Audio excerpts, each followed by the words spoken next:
There's a conversation most experienced professionals never have. Not because it's hard to schedule, not because no one would listen, but because most of us don't know we're allowed to have it. It goes something like this. You sit down with your boss or your board or whoever holds the key to your next move, and you say, here is what I bring. Here is where I'm making the most impact. Here's where I think the organization needs more of what I do well. And here's what I need to do it. That's it. That's the contribution conversation.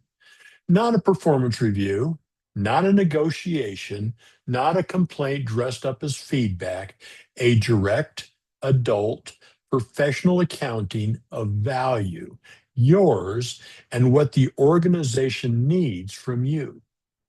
Most people in the second half of their careers have never done this, not once, not the way I'm describing.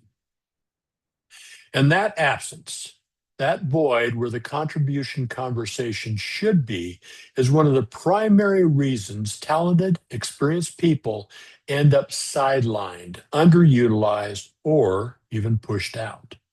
Today, we're going to talk about why this conversation matters, why experienced professionals avoid it, and exactly how to do it, especially when you're in your 40s, 50s, or 60s, and the stakes feel higher than they've ever been. We're going to frame the problem. Let's start with something I've seen consistently in my own career and in the work I do with executives and senior professionals. As people move deeper into their careers, they tend to get quieter about their own value, not quieter in general.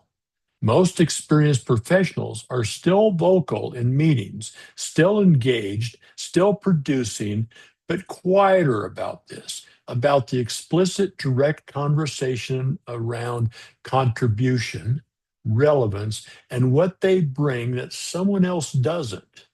Why? There's a few reasons. First, there's the seniority trap, the implicit assumption, sometimes reinforced, sometimes just absorbed, is that you've been around long enough and performed well enough that your value is self evident. People know what you bring. You shouldn't have to say it out loud. Saying it out loud, in fact, starts to feel like self promotion in a way that doesn't fit the professional identity you've spent years building. So you go quiet, and the organization fills the silence with assumptions. Some of those assumptions are right. A lot of them are wrong. Let me say that again.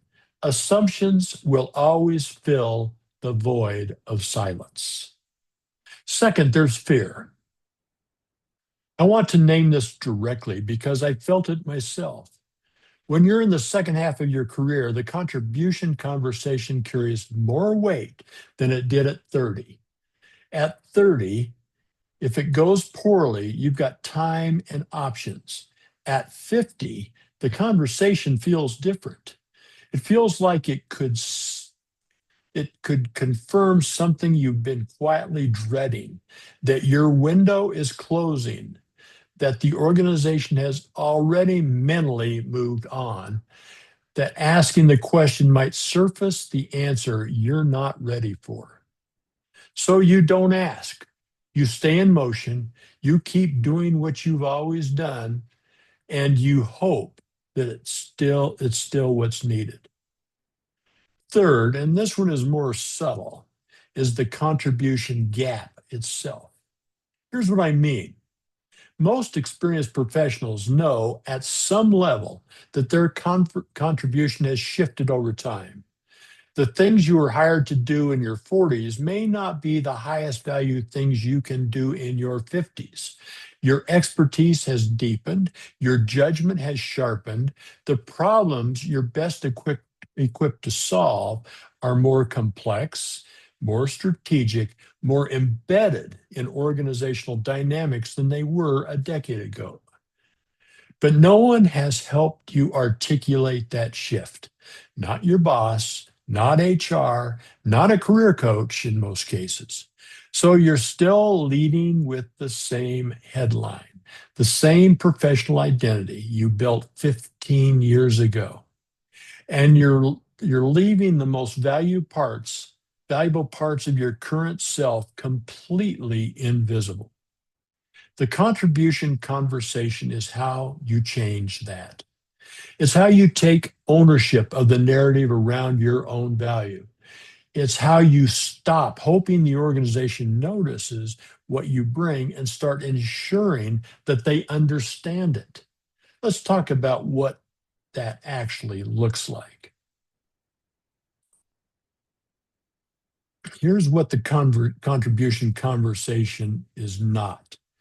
But before I get into the mechanics, I want to clear some ground. The contribution conversation is not a performance review. Performance reviews are backward looking. They evaluate what happened against criteria someone else defined, usually some time ago. They are largely a management tool, not a professional development tool. And for experienced professionals, they're often poorly equipped to capture the kind of contribution that comes from deep expertise and organizational embeddedness. The contribution conversation is forward looking. It's about where your skills and experience are most valuable now and where they could be most valuable going forward. It's also not a raise question, although it can inform one. Too many people conflate the two, contribution and a raise. And it's a mistake. When you lead with compensation, you already narrowed the conversation to an output. The contribution conversation is about the work itself, about alignment, about fit, and about impact. Compensation may follow, it often does, but it's not where you start. It's not a complaint either. I've watched people confuse advocacy for themselves with grievance. They frame what should be a contribution conversation as a list of what isn't working, what they're not getting, what the organization is doing. That's a different conversation, and it tends to go differently. The contribution conversation is an inventory, an asset inventory. What do I bring? Where does it create the most value? Where is the gap between what I'm currently doing and what could I be most useful doing? And what needs to be true for me to do the work well? That's it. That's the frame. The anatomy of your contribution. Let's build that out.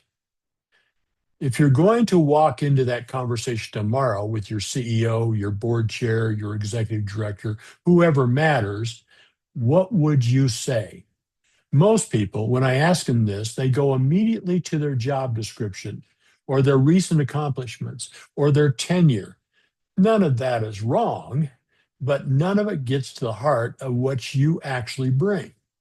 Let me offer a different way to think about this. I think about the contribution in 3 layers. Layer number 1, the technical expertise. This is the domain knowledge, the functional skills, the professional competency you've accumulated over a career. It's the fluff on your resume. It's what got you hired and promoted. For most of us, this is the only layer we ever lead with. It matters, but at a senior level, it's also the most common layer. Lots of people have technical expertise. What distinguishes you isn't isn't just that you have it, it's what you do with it and what you can do with it that someone with 10 fewer years of experience cannot. Here's an example.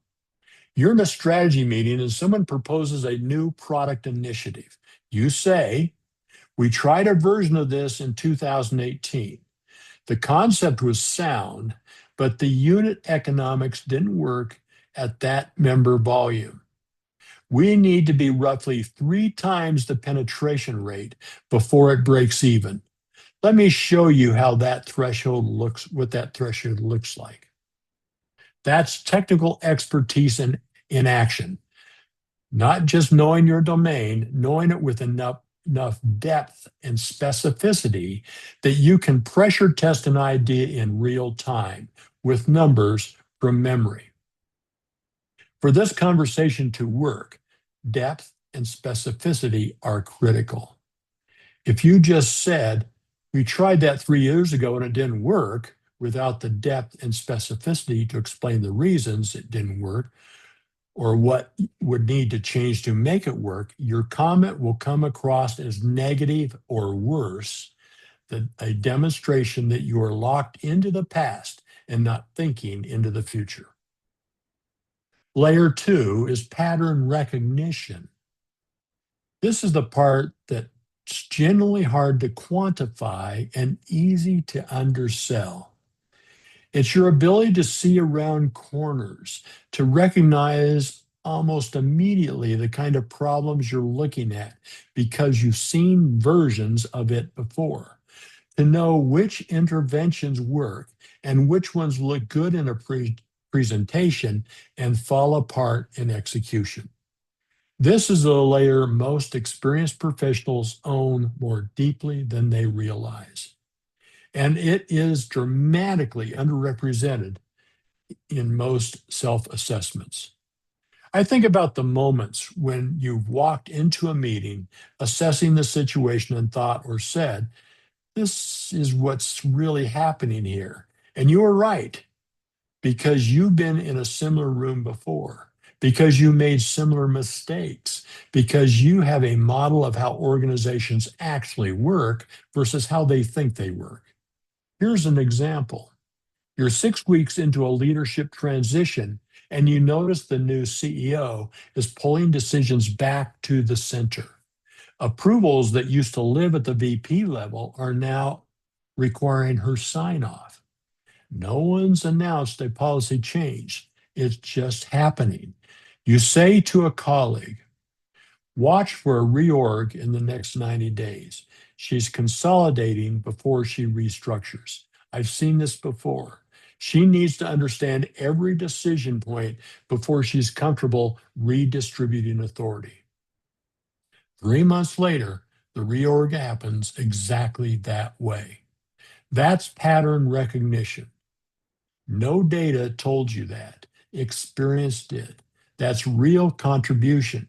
And most people never say it out loud. Layer 3 is relational capital. This is the trust, the credibility, the internal and external relationships you've built over time.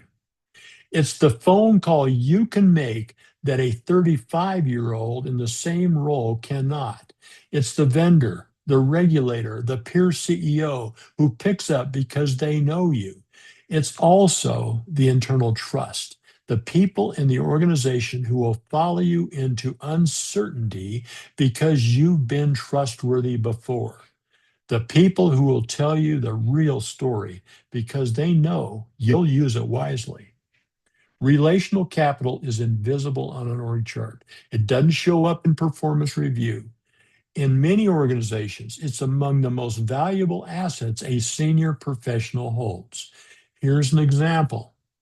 Your organization is trying to get a meeting with a state regulator who has been unresponsive for weeks. The issue is time sensitive. You say, I know her deputy from my time at the league. Let me make a call. 24 hours later, the meeting is on the calendar. No one else in the building could have done that. Not because they didn't try, because they didn't have the relationships. You built it over 10 years of showing up, following through, and being someone worth knowing. That's not luck. That's an asset. When you walk into the contribution conversation, you need to know all three layers, not in an abstract, theoretical way, in a specific, concrete, evidence backed way. These layers should include: what domains do I know with genuine depth? What patterns do I recognize that others miss? Who trusts me and why? And what does that enable the organization to do? That's your asset inventory. That's what you're bringing to the conversation. Now, let's look at the organizational side of this equation. There's something most people get wrong about the contribution conversation. They think it's entirely about them. It's not. It's also about the organization. It's about what the organization actually needs right now in this season versus what it needs from you when you were hired or last year or 5 years ago. Organizations change, strategies shift, priorities evolve. What created the most value last year may not be what creates the most value this year.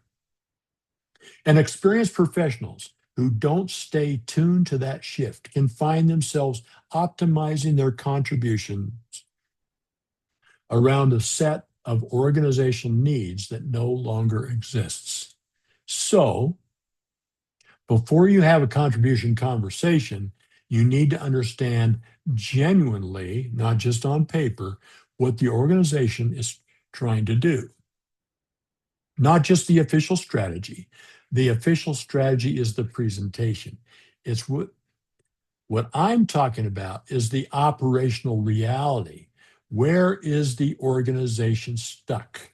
What problems keep reoccurring? Where is the gap between aspiration and execution? What keeps the CEO up at night? As an example of this, several years ago, I was leading a strategic initiative to significantly grow members and assets for $1 billion plus credit union. We launched a very aggressive plan that was showing unheard of success. In the first year of execution, we had a net gain of 22%. Although we rightfully celebrated this success, I was not totally aware that we needed to shift the strategy because this rapid growth was primarily in deposit accounts, and we were seeing assets shrinking instead of growing. Quickly, I was forced to pivot from member growth to cross-selling loans and loan balance growth with less of a priority on member numbers. This seemingly sudden shift resulted in a steady growth in the credit union's assets. The contribution conversation is most powerful when you can draw a straight line from what you bring to what the organization generally needs. When you can say, here is where the organization is struggling, here is what I've seen work in similar situations, and here is why I'm the right person to help solve this. That's not arrogance, that's professional clarity. And it's the kind of clarity that creates real alignment, not just for a performance review cycle, but for the work itself. Now, what if you don't know what the organization needs? What if the leadership is opaque and the strategy isn't clear, or you're operating in a fog? Then the contribution conversation has a different purpose. It's sensing a mechanism. You're not just advocating for yourself. You're also trying to understand what's actually valued, what's being prioritized, where the momentum is. I've had versions of this conversation where my primary goal wasn't to advocate, it was to understand, to get a clear read on where the organization was heading and where my contribution could fit. That's valuable information. Sometimes the answer is yes, here's how you fit. And sometimes the answer, read between the lines, is that you don't fit the direction the organization is moving. Both answers are useful. The worst outcome is operating in the dark for years and finding out too late. When do I have it and how do I start it? Timing matters. The contribution conversation isn't something you just drop in the middle of a budget cycle or a leadership transition. Context matters.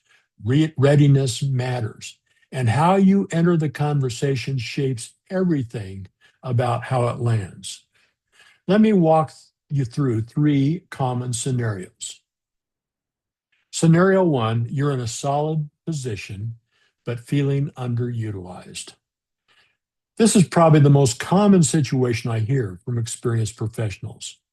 They're performing well, your relationship with leadership is fine, but you have a nagging sense that you're doing work that someone 10 years younger could do, and that the highest leverage version of your skills is sitting on the shelf. This is an ideal time for the contribution conversation. You're not in crisis, the relationship is intact, and you have the credibility to bring a forward looking perspective without it sounding like a complaint. The entry point here is curiosity, not advocacy. You might say, I've been thinking about a lot about where I'm adding the most value versus where my time is going. I'd like to have a conversation about whether we're deploying my experience in the highest leverage way. Would that be a useful conversation to have? That framing signals self awareness. It signals organizational orientation. You're not asking what's in it for you, you're asking how you can be more useful. It opens up the door without forcing it. Scenario two is you're sensing that your relevance is in question. Maybe you've been excluded from a few meetings. Maybe decisions are being made without your input in areas where you used to be consulted. Maybe there's a new voice in the room, younger, different background, and you can feel the center of gravity shifting. This is a harder entry point. The stakes feel higher. The temptation is to either avoid the conversation entirely or come in too hot, defensive, reactive, proving your value rather than having a real conversation about your value. None of these defensive, reactive, proving value work. What works here is naming the dynamic directly without drama. You might say, I've noticed some shifts in how I'm being utilized, and I want to make sure I understand what's driving that. I'd rather have a clear conversation about it than guess.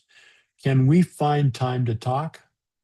This signals confidence, not fragility. It signals that you're someone who deals with reality rather than managing around it.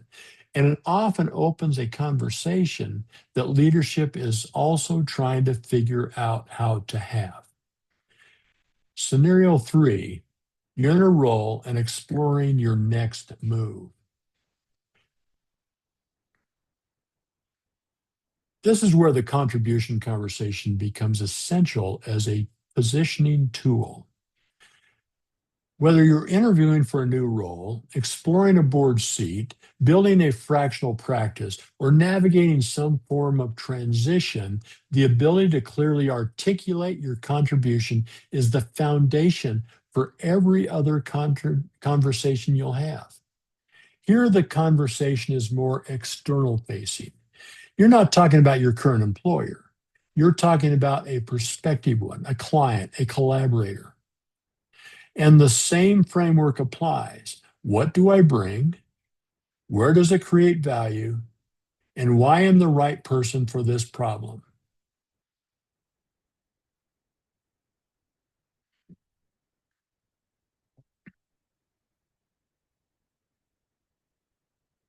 The conversation itself, what to say? Let me give you the actual language, not a script. You don't want a script, but a structure. Open with alignment, not advocacy. Don't start by talking about yourself. Start by demonstrating that you understand the organization's situation. I know the next 18 months are focused on X. I know the board is expecting Y. I know the team is stretched thin because of Z.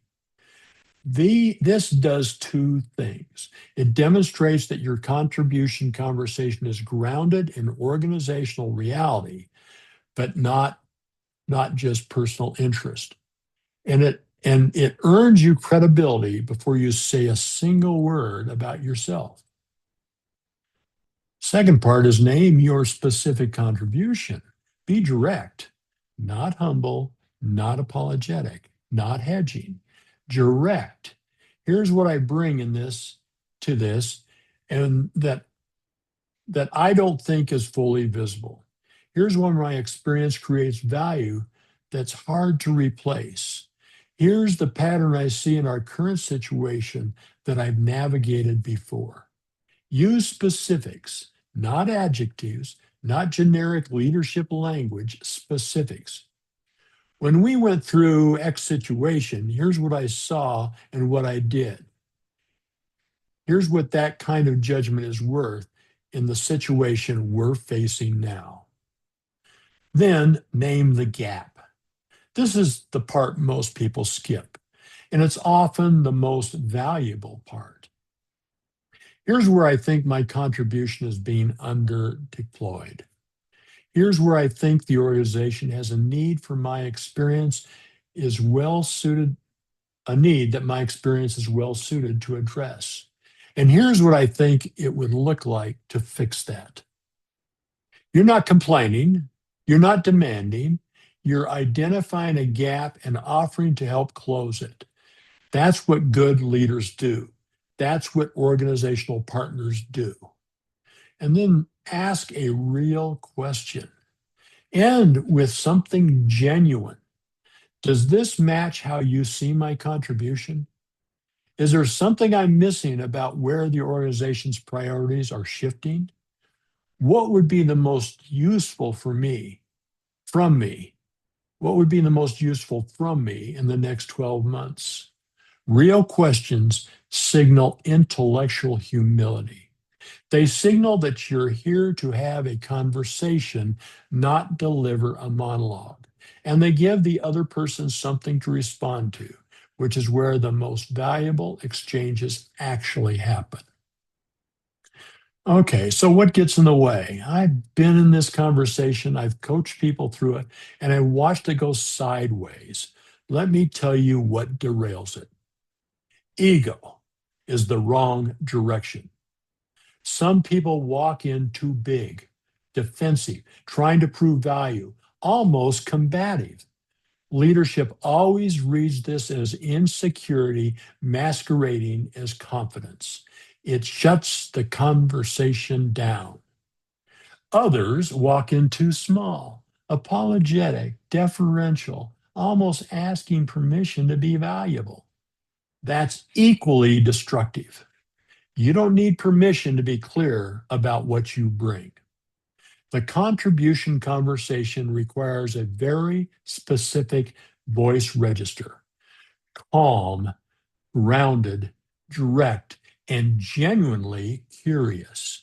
Not performing confidence, actually having confidence. Another thing that can go wrong is confusing busyness with contribution. I can't say this enough. Being busy is not contribution. Tenure is not contribution. Loyalty is not contribution. None of these is the answer to the question the organization is actually asking, which is, what value does this person create that justifies their cost and presence? If you if your contribution narrative is built around how hard you work, how long you've been there, or how loyal you've been, you have a contribution narrative problem, and the conversation will reflect it.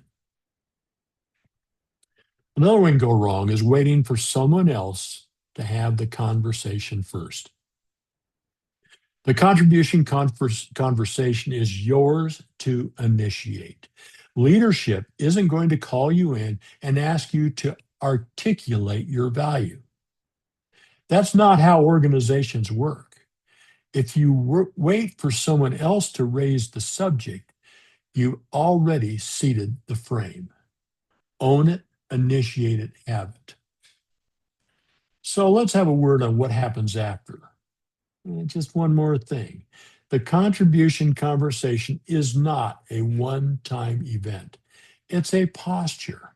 It's an ongoing practice, a discipline of keeping yourself aligned with what the organization needs and keeping the organization aligned with what you bring. That means having versions of this conversation regularly, not just waiting until you feel sidelined, not just waiting until the annual review forces the issue, quarterly check ins where you're actively asking, is this still where I'm adding the most value?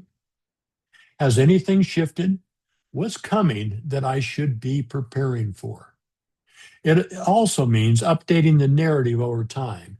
Your contribution shifts, your expertise deepens, the organization changes. The contribution you articulated 2 years ago may not be the most accurate or compelling version of it today. I think about this as a living document, not a fixed asset. Sometimes you revisit, refine, and re anchor your organizational reality on a regular basis. The professionals I've seen navigate the second half of their careers most effectively, staying relevant, staying in the room, staying value, are almost uniformly the ones who do this work. Not because they're the most talented, because they're the clearest about what they bring, about where it matters, and about how to make that visible to the people who need to know it. That clarity is available to anyone willing to do the work to develop it. Oh, that was a lot. If you take one thing from today's episode, let it be this: your value doesn't speak for itself, it never did. But in the second half of your career, the gap between what you actually bring and what the organization perceives you to bring can become a real problem. One that shows up as underutilization, marginalization, or eventually an exit you didn't see coming. The contribution conversation is how you close that gap, not once, regularly, proactively, with clarity and without apology. You spent decades developing expertise, judgment, and relationships that are genuinely hard to replace. The world and your organization doesn't automatically see that. You have to show them. That's not self promotion, that's professional responsibility. I'm Rich Jones. This is Live Without an Expiration Date. And if this episode landed for you, share it with someone who needs to hear it. Leave a review. And if you want to dig deeper in any of the frameworks we've covered today, reach out. I'd love to have that conversation with you. Until next time, stay visible, stay grounded, and stay in the room.